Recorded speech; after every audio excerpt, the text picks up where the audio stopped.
Contoh, bapak ibu ingin soleh, pilihannya amalan apa yang ingin dipilih oleh anda? Dibentangkan oleh Quran. Mau jadi ahli puasa? Boleh. Ahli tahajud? Boleh. Ahli sedekah? Boleh. Dibuka 8 jenis kurang lebih oleh Al-Quran, disetarakan dengan 8 pintu surga. Jadi surga akan dimasuki oleh orang-orang soleh dengan beragam amalan-amalan yang dikerjakan saat di dunia. Baik, karena itu amalnya disebut amal soleh. Buka Quran surah kedua Al-Baqarah ayat ke-25, paling kanan sebelah atas di mushaf. Ini kalimat surga pertama disebutkan dalam Al-Quran. وَبَشِّرِ الَّذِينَ آمَنُوا وَعَمِلُوا الصَّالِحَاتِ أَنَّ لَهُمْ جَنَّاتٍ تَجْرِي مِنْ تَحْتِهَا الْأَنْهَارُ. Berikan kabar gembira pada orang beriman yang telah mengoleksi amal-amal soleh. Dia diberikan kabar gembira, aku siapkan beragam jenis surga untuknya. Anda tanya, ya Allah, amal apa yang harus aku kerjakan sehingga aku bisa mendapatkan surga itu? Dirinci oleh Quran, dibagi 4 bagian. Pertama, ada amalan yang saat anda kerjakan ke surganya bersama para nabi, semua nabi yang pernah tinggal dan bertugas di bumi. Itu ada di Quran surah keempat ayat ke-69. Ada kalimat solehnya, wa may yuti'illaha war rasula fa ulaika ma'al ladzina an'ama Allahu 'alaihim minan nabiyyin was-siddiqina wasyuhada was-shalihin. Amalannya apa? Ikuti semua sunnah nabi. Keluarkan dari bangun tidur sampai tidur lagi. Bangun tidur bagaimana cara Nabi bangunnya? Buka Abu Dawud nomor hadis 1367 misalnya. Kata Ibnu Abbas, Nabi itu duduk dulu. Karena Nabi sallallahu alaihi wasallam idza staiqadha min naumihi fajalasa wa masaha bi yadihi min athari naumihi faqara khawatim surah Ali Imran. Nabi kalau bangun dari tidur tidak langsung bangun, duduk dulu, menghilangkan bekas ngantuknya, baru kemudian berdoa. Jadi kalau berdoa jangan bangun langsung doa. Gak akan sadar. Sadarkan dulu. Dan itu pun kadang butuh waktu. Bangun jam 3 mau sadar, begitu lihat jam 5 sadar dulu. Mau makan, lihat Nabi tuntun. Mau ke toilet, lihat Nabi. Makanya silahkan cek, bandingkan dengan ajaran manapun. Anda hanya akan temukan dalam Islam semua pekerjaan kita ada bimbingannya dari Nabi berupa doa. Itu bimbingan. Nah, kita keluarkan. Ada amalan soleh yang kedua, mohon izin, maaf, surganya di level yang kedua, di taman surga, langsung diberikan kenikmatannya oleh Allah. Taman surga ini indahnya, semua kenikmatan diberikan oleh Allah dan letaknya indah sekali. Itu ada di Quran surah ke-51 ayat 15 sampai 23. Apa amalannya? Kata Allah, rajin tahajud. Saya bacakan ayatnya. Innal muttaqina fi jannatin wa uyun. Ada orang soleh yang takwa yang akan tinggal di taman surga. Apa amalannya? Akhidhina ma atahum rabbuhum innahum kanu qabla dzalika muhsinin. Mereka akan mendapatkan semua langsung dari Allah pemberian surganya. Jadi kalau yang di bawah itu yang melayani wildanun mukhalladun. Ya, ada yang pengen minum, datang tiba-tiba. Kalau laki-laki datang bidadari surga. Cantiknya tak terlukiskan. Mala ainan ra'at wala udhun sami'at wala khatara ala qalbi bashar. Lihat istri sendiri gak akan sebanding dengan itu. Ya, beda jauh. Seperti mutiara. Ya, seperti berlian, nampak indah. Dibawakan gelas-gelas, masya Allah, bi akwabi wa abarika wa ka'sin min ma'in. Gelasnya terbuat dari emas mutiara yang berkilauan. Kalau ibu perempuan dilayani pangeran-pangeran surga, indah. Tapi, silakan. Jadi kita kemana itu nanti? Insya Allah nanti kita pilih di belakang, nanti ada. Oh, iya, siap. Akan terlihat. Siap. Baik. Tapi di taman surga yang berikan langsung Allah. Indah. Dan sebelum masuk ke sini, dia diperkenankan melihat Allah tanpa hijab. Quran surah ke-75 ayat 22 sampai 23. Wujuhu yawma idzin nadhirah. Ada orang yang wajahnya berbinar, gembira luar biasa. Bukan karena masuk surganya. Ila rabbiha nadhirah. Karena ia bisa menatap Allah yang dirindukan, yang tak pernah nampak. Anda berpisah dengan putra Anda 20 tahun. Dia katakan, saya mau datang. Di bandara landing pesawat jam 7. Ibu akan datang jam berapa? Bahkan ada yang menginap untuk menyambutnya. Dan suasananya luar biasa. Sekarang kita diberikan nikmat, kebutuhan, kesehatan, kenikmatan oleh zat yang tak pernah nampak di bumi. Kita merindukannya. Dan tiba-tiba berjumpa. Bagaimana kerinduan kita terbuncah saat itu. Saya ingat almarhum Kiai Haji Arifin Ilham, guru sahabat kita, Saya menengok beliau di rumah sakit sebelum wafat. Ustaz Hadi, abang sedang nunggu deh. Ya bang, liqa'ullah, mau ketemu Allah, mau ketemu Allah. Makanya pas mau wafat itu dituliskan kan oleh beliau, liqa'ullah, dan dipersiapkan. Tidak ada kerinduan tertinggi ketika berjumpa dengan Allah dan Rasulullah SAW. Taman surga. Kalau anda inginkan itu, apa amalannya? Dia orang muhsin kata Allah. Semua mengerjakan karena Allah. Jadi semua karena Allah. Lillah, lillah, lillah, lillah. Karena semua karena Allah, Allah pun merindukannya. Ya, Syekh Jamaluddin Al-Afghani pernah mengajar kemudian di Jamiah Islamiyah di Madinah Munawwarah. Saat mengajar, itu beliau pernah sakit, merasa sakit. Cek ke dokter, kemudian balik karena hasil belum keluar lab.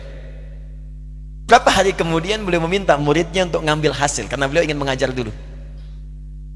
Begitu ngambil hasil, menangis muridnya di luar. Kenapa? Katanya, ayo masuk sini. Menangis, tak sanggup menyampaikan. Kamu tenang dulu. Begitu selesai beliau sampaikan, guru, hasil dari lab menunjukkan, kata dokter, usia guru sudah tidak lama lagi. Penyakitnya begitu kronis. Semua murid menangis pada saat itu. Tapi perhatikan bagaimana guru mulia ini menjawab. Kalian kenapa bersedih? Kalian kenapa bersedih? Aku sudah lama merindukan Allah untuk berjumpa dengannya. Sekarang Allah merindukan denganku, merindukan pertemuan denganku untuk segera aku menemuinya. Ketika Allah merindukan aku, kenapa aku harus menangisinya? Allah. Karena itu ketika pulang dibalas dengan indah oleh Allah. Apa amalannya saat di dunia? Kanu qalila minal laili ma yahja'un. Orang ini kata Al-Quran sedikit tidurnya, malam bangun. Di dalam rumus fikih kalau sudah disebutkan di Quran jangan ditambah, jangan dikurang. Kata Quran sedikit tidur, dihilangkan dia tidur. Ditambah sedikit-sedikit tidur, ya nggak bangun. Ya, wabil ashari hum yastaghfirun. Ini rumus. Kalau selesai tahajud, kalau bisa jangan sampai pas subuh, menjelang subuh. Sisanya dipakai istighfar sebelum subuh. Subuh 4:06, ya, jam 4 kurang seperempat, 4 kurang 10 selesai istighfar. Itu disebutkan oleh Quran, ahli istighfar di waktu sahar adalah orang yang seakan ahli surga yang sedang berjalan-jalan di bumi. Istighfar. Ya. Allahu akbar, bil ashari hum yastaghfirun. Wa fi amwalihim haqqul lisaili wal mahrum. Senang sedekah. Mau diminta mau nggak diminta, punya anggaran. Di sehari itu punya anggaran, walaupun cuma sedikit, yang penting sedekah. Dia ngejar amalan itu. Ya, apapun itu, mau wakaf, mau infak, mau macam-macam. Saya senang nih, biasanya di Darut Tauhid selalu ada itu kesempatan begitu. Tawaran tuh untuk masjid kah, untuk wakaf pesantren kah, dikejar. Jadi dia tuh punya anggaran untuk pulang. Nah, itu yang kedua. Yang ketiga, level orang soleh yang ditempatkan di surga, rumahnya seluas langit dan bumi. Wah, itu silahkanlah, mau maraton, mau kopdol, mau sepedaan, mau nggak nyampe tuh. Ya, sepeda. Emang ada sepedaan di surga? Bahkan bukan cuma sepeda. Aa merindukan apapun baru kepikir langsung ada. Kuda? Bisa. Bisa. Saya ke Darut Tauhid misalnya diajak oleh Aa misal melihat kuda. Belum sempat naik. Tiba-tiba jalan mau ceramah meninggal. Bisa. Begitu wafat, Allah berikan kemudian anugerah surga. Ini level yang paling rendah, yang keempat. Misal saja, misal. Kata Allah yang keempat ini pun yang nggak disebutkan, itu kalau minta apapun, Al-Baqarah ayat 25. Ya, "Kullama ruziqu minha min thamarat rizqan qalu hadzal ladzi ruziqna min qablu wa utubihi mutasyabiha." Tiba-tiba begitu masuk surga yang ini, ingat kepikiran pertama kali begitu wafat, kan belum naik kuda. Masuk ke sini ingat, ya Allah, kuda kim celing. Wa utubihi mutasyabiha, diberikan persis seperti yang terfikirkan di benaknya. Waduh. Ya Allah, tapi agimnya nggak ada. Misalnya ajak pling. Ya, saya kan belum meninggal. Ternyata di atas saya gitu. Bisa ada. Jadi ada level yang seluas langit dan bumi. Amalannya apa? Di Ali Imran ayat 133 sampai 134. Paling kanan sebelah atas di mushaf. Itu dia rajin infak. Alladzina yunfiquna fis sara. Pertama istighfar dulu. Wasari'u ila maghfirati min rabbikum. Ayo cepat bergegas introspeksi diri, istighfar. Jalan ke sini istighfar, pulang dari sini jalan istighfar. Istighfar. Astagfirullah. Kan banyak salahnya. Mata berapa kali salah ayo dalam hari ini saja. Telinga berapa kali salah dengar, lisan berapa kali salah ucap.